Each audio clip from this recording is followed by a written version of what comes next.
안녕하세요. 제도권 주식 분석입니다. 자, 오늘은 홍콩 지수 H지수가 포함된 ELS에 대해서 말씀을 드릴 텐데요. 앞으로 2%만 더 하락하면 진짜 위험하다라는 그런 판단입니다. 주요 지지선을 바로 목전에 두고 있고요. 어떤 내용인지 좀 살펴보도록 하겠습니다. 자, 제가 2010년부터 영업사원 시작을 할 때 가장 많이 팔았던 게 바로 이 ELS입니다. 부모님뿐만 아니라 어머님, 아버님, 손님, 교수님, 할아버지, 할머니 뭐 등등 해서 가장 많이 팔았던 게 바로 ELS인데요. 팔기도 쉽고 구조도 쉬운데 얼핏 보면 되게 좋아 보이는 그런 내용이 있습니다. 그런데 10년마다 주기설, 10년 주기설이 있죠. 위스크는 10년마다 한 번씩 온다. 지금 2014년 1월부터 대손실 위기에 처해 있는데요. 자산 가격 하락이 결국 전반적인 금융시장 전체 위기다라고 봤을 때는 결코 남의 일이 아니다라는 그런 내용입니다. 자, 약정된 이자를 준다는 ELS가 가장 많이 팔린 이유는 결국에 증권사의 마진입니다. 증권사의 마진. 근데 시장의 분위기도 한몫했어요. 이때 보시면 21년 5월 달입니다. 현재 금리는 3.5%지만 21년 5월 달에는 코비드19, 코로나가 결국에는 19년부터 시작이 되면서 경기를 급속하게 위축시키니까 미국에서 금리 인하를 시작했습니다. 20년부터 금리 인하를 시작했고 2.5였던 기준금리가 결국 0.5%, 0.25에서 0.5%까지 떨어지면서 우리나라 금리 인하도 할 수밖에 없었던 그런 상황이었죠. 제로금리였습니다. 0.5%였고요. 금리 인상을 실질적으로 시작하기 전까지는 0.5%였기 때문에 21년 은행 예금은 0%대였습니다. 코로나로 인해서 풀린 유동성 때문에 결국 21년 코스피는 3,300까지 올라갔던 그런 시기가 있었고요. 어떤 주식을 하더라도 올랐던 그런 시기였기 때문에 아마 ELS 어느 순간까지 빠지지 않으면 약정된 이자를 준다라는 ELS는 아주 좋았던 그런 상품이었을 겁니다. 증권사 은행 수수료 구조도 한몫했었는데요. 은행이나 지점에는 PB가 상중하는데 PB라는 사람들이 결국 옛날에는 거액자산가들 약 10억 이상을 현금으로 굴릴 수 있는 사람들의 포트폴리오를 짜준다라는 그런 목적으로 많이 활성화되어 있었는데 지금은 약간 보험사는 보험팔이, 주식은 주식팔이, 증권사는 금융상품 팔이가 되어 있는 이제 그런 현실이 좀 안타깝긴 한데 일단 이 PB들은 BEP라는 게 존재합니다. 예를 들면 1,500만 원에서 중간 관리자급 1,500만 원에서 2,500 정도를 해야 됩니다. 높을 수도 있고 낮을 수도 있어요. 근데 어떤 구조냐면 일반 ELS는 보통 1,000만 원을 팔면 1억을 팔면 100bp니까 100만 원이에요. 10억을 팔면 1,000만 원입니다. 즉 10억짜리 하나를 팔면 요 1,000만 원, 1,500만 원이 최소 해야 되는 목표치인데 월 목표치인데 10억 하나짜리를 하게 되면은 바로 그냥 1,000만 원이 찍히기 때문에 어느 정도 수준을 유지할 수가 있는 거죠. 그렇게 되면 이제 인센티브 포함해서 월급이 한 700에서 많게는 한 1,000만 원 이렇게 되는 겁니다. 그러니까 좀 되게 어떻게 보면 쉬울 수도 있고 어떻게 보면 어려울 수도 있지만 이 구조 자체가 예금 금리가 0.5%인데 손님 6% 혹은 8% 금리 줍니다. 근데 주식은 높아요. 빠지겠습니까? 하면 그래 괜찮네 하면서 하시는 거거든요.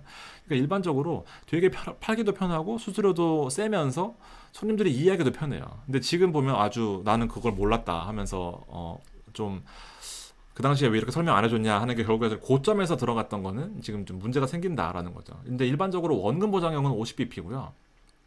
원금이 보장되는 구조들이 있습니다. 근데 이제 좀 위험하다 싶은 상품들은 300bp니까 3배 3천만 원인 거죠. 그러니까 어떤 거를 파느냐를 이제 좀 약간 도덕적인 문제도 있을 수가 있는데 근데 안전하다고 판단했을 수도 있습니다. 이제 그런 부분들이 있어요. ELS 구조를 보시면 이제 좀 어려워 보이지만 간단하게 설명을 좀 드릴게요. ELS 상한 구조는 요거 먼저 보시면 될 것 같습니다. 기본적으로 큰 틀은 만기와 금리가 설정됩니다. 기초자산이라는 게 보통 설정이 되고요. 근데 6단계로 이 밑으로 하락하지 않으면 수익률을 지급하는 구조입니다. 보시면 조건에 맞으면 바로 원금과 이자를 돌려주고 즉시 종료되는 상품입니다. 조건은 요거예요. 1년에 8%씩 이자를 줄게 대신에 6개월마다 조건을 걸어서 요 조건 위에 있으면 원금과 이자를 돌려주고 끝내줄게 라는 증권사 편의적인 상품입니다. 이게 가장 제가 봐도 좀 안 좋은 것 중에 하나가 수익은 고정되어 있어요. 1년에 8%씩. 수익 고정. 근데 손실은 무한대입니다. 보시면 이런 형태예요. 조건의 형태는 이제 보통 두세 가지로 설정이 된다라고 했잖아요. 이 조건을 거는 지수가 보통 이렇게 됩니다. S&P 지수, 니케이 지수, 홍콩 지수를 세 가지로 묶어서 6개월 후에 요 85%. 만약에 S&P가 5천이었다. 알기 쉽게 만으로 할게요. 만. S&P가 만이었는데 6개월 후에 85% 이상만 되면 이자와 원금을 주고 상환시켜 줄게 라는 건데 만에 85%는 85잖아요. 8,500이잖아요. 8,500 이상이 되면 이자와 원금을 주고 끝내줄게 라는 겁니다. 즉 설정된 날이 만이었다 라고 가정하면 6개월마다 기초 만 이상이면 6개월마다 설정된 가격 85 이상이면 즉시 돌려주고 상환되는 겁니다. 만약에 8,400이었다. 그러면 상환이 안 됐다라고 표현을 하는데 그러면 다음 6개월로 연장이 됩니다. 즉 12개월, 6개월마다 보통 이렇게 선택을 하거든요. 그러면 12개월 후면은 또 85%입니다. 지수가 움직이다가 8,400, 8,200, 7,500 갔다가 12개월이 되기 전에 8,500 이상만 있으면 다시 원금과 이자를 돌려주고 상환을 하는 구조입니다. 또 안 됐다. 18개월까지 보는 거죠. 그런데 이제 문제는 여기서부터 시작됩니다. 24개월, 2년이 지나고 나서부터는 이게 낮아져요. 80%로. 그러면 좀 더 유리한 거 아니야? 근데 지금처럼 지수가 오르면 다행인데 홍콩 지수는 좀 다른 내용이죠. 주가가 막 밀려 있는 상황이란 말입니다. 그러면은 조금 더 촉박해지는 거예요. 왜냐면 만기가 있기 때문에 만기. 80%까지도 상환이 안 됐다. 그러면 만기 전까지는 반드시 75% 이상은 올라와야 되는 거예요. S&P가 만에 설정되었다라고 한다면 7,500 이상은 되어야 7,500 이상은 되어야 상환이 되고 끝나는데 7,500 이하이다. 그러면은 실제로 깎인 퍼센트만큼 손실이 발생하게 됩니다. 만약에 S&P가 이때 5,000이었어요. 그러면 50% 반토막 난 거잖아요. 그럼 50% 손실인 겁니다. 되게 구조가 빡세죠. 얼핏 보기에는 금리가 8%, 10%, 많게는 12%도 있었습니다. 예전에는. 그러면 1년에 12%면 3년이면 36%예요. 엄청난 금리인 거죠. 그러면서 지수가 막 올라가고 있으면 떨어질 것 같지 않으니까 덜컥하고 미끼를 문단 말이죠. 그런 상황에서 이렇게 ELS가 발행이 되고 증권사는 배를 불리게 되는 이제 그런 구조입니다. 내용을 살펴볼게요. S&P를 주로 기본적으로 하는 이유는 S&P는 미끼입니다. 미끼.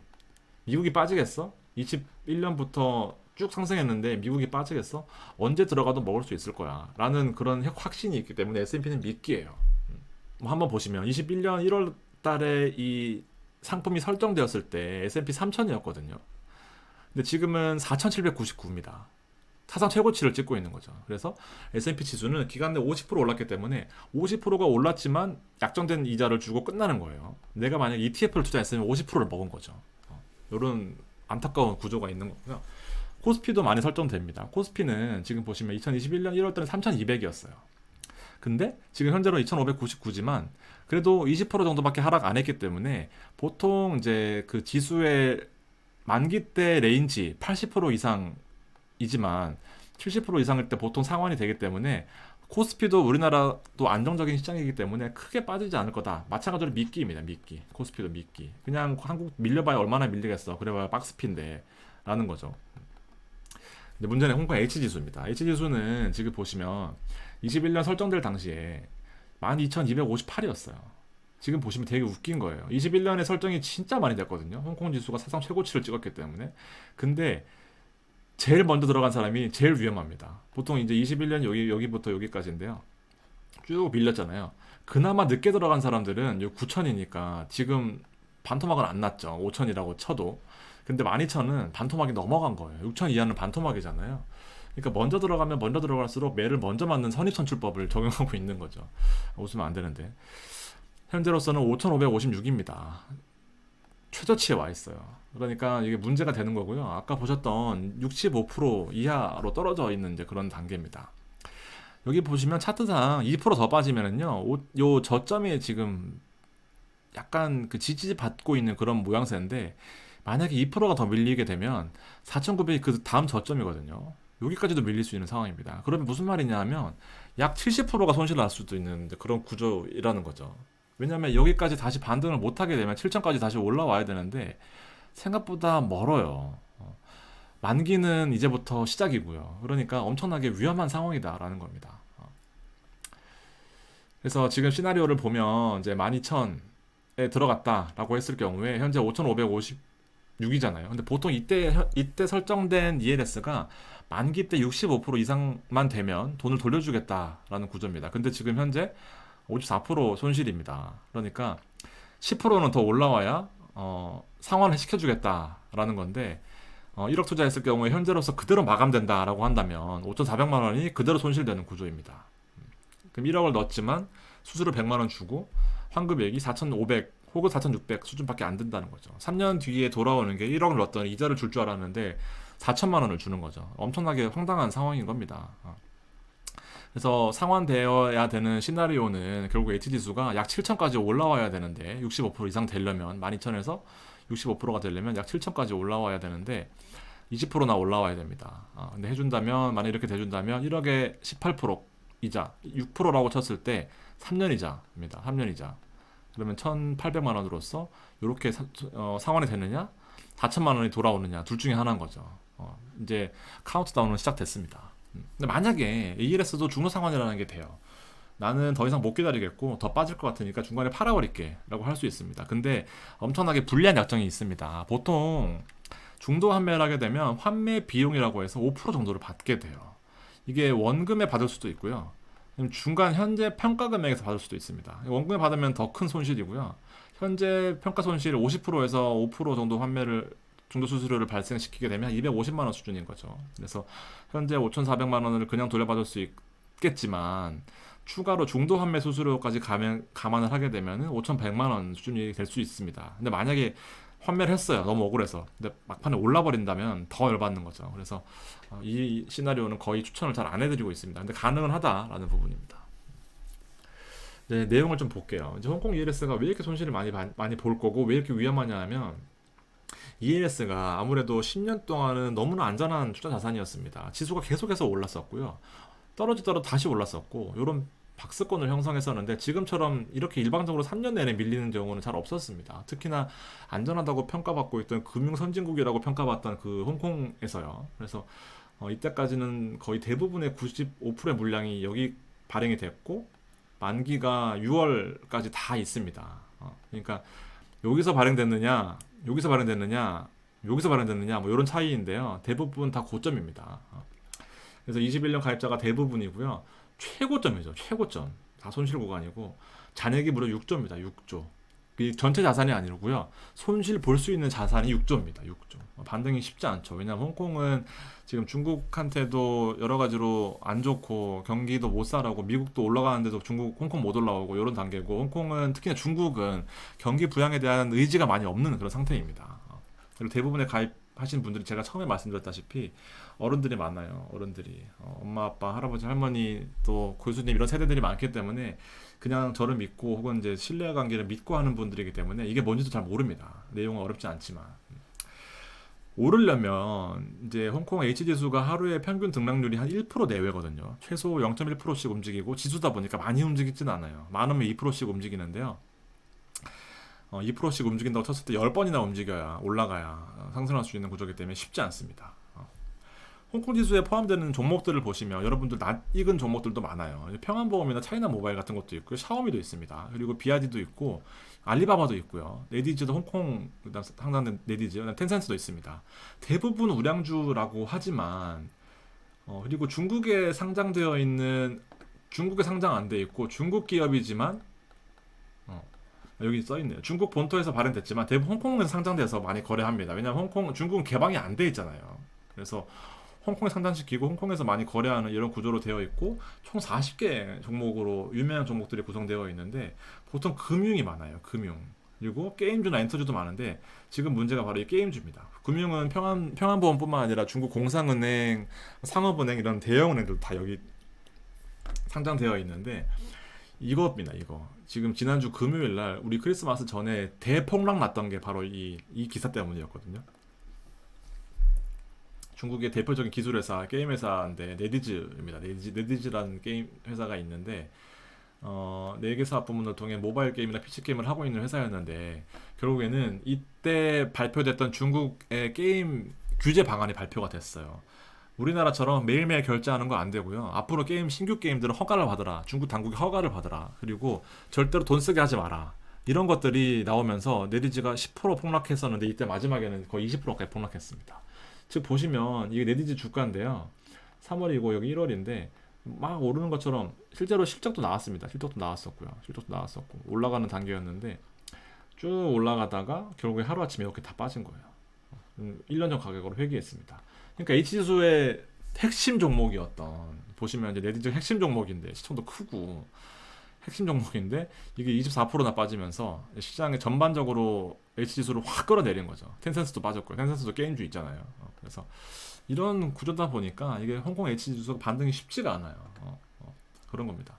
그러니까 결국에는 10%씩 아니 2%씩 10번 가까이 올라와야 20%가 오르는 건데 오히려 오르기는커녕 빠졌단 말이죠. 그러니까 지금 현재로서는 H지수가 좋지 않다라는 그런 내용입니다. 근데 물론 또 H지수가 이 금요일 날 밤에 이렇게 설명드릴게요. 이건 원유인데요. H지수가 밤에 이 기사 때문에 낮에는 오르다가 금요일 날 낮에는 오르다가 이 기사 발표되고 쭉 빠졌거든요. 근데 그날 이제 미국이 워낙 장이 좋았어요. 그러면서 결국 요거는 말아 올리면서 끝나긴 했습니다. 요렇기 때문에 그 내일 화요일인데 내일 장이 그렇게 빠질 것 같지는 않다라고 보지만 이게 가볍다라는 게 문제인 거죠. H지수는 가볍다. 예전에는 원유도 많이 발행됐습니다. 원유 보시면 140불 갔다가 6불 갔다가 막 지금 70불 갔다가 이게 엄청 심하잖아요. 옛날에 원유는 금리를 막 15%씩 줬던 데도 있습니다. 이 원유 ELS 참고로 가지고 왔어요. 저도 이거 많이 팔았었거든요. 근데 지금은 ELS를 웬만하면 자제를 하셔야 된다 이런 내용입니다. 자, 여러분들 홍콩지수 포함된 H지수 포함된 ELS가 이런 문제가 있긴 하지만 오히려 역으로 보면 지금은 또 기회입니다. 이게 또 되게 아이러니한 건데요. S&P가 많이 올랐기 때문에 S&P는 빼야 될 것 같고 그 다음에 홍콩이 포함됐거나 니케이가 포함됐거나 코스피가 포함된 코스피도 많이 빠졌으니까 이런 것들은 어떻게 보면 또 기회가 될 수 있어요. 네, 아이러니하죠. 그래서 여러분 투자 판단 잘 하시고요. 오늘은 이제 상식적인 측면에서 보시면 될 것 같고 저도 좋은 자료들로 앞으로 더 준비 많이 해서 찾아뵙도록 하겠습니다. 감사합니다.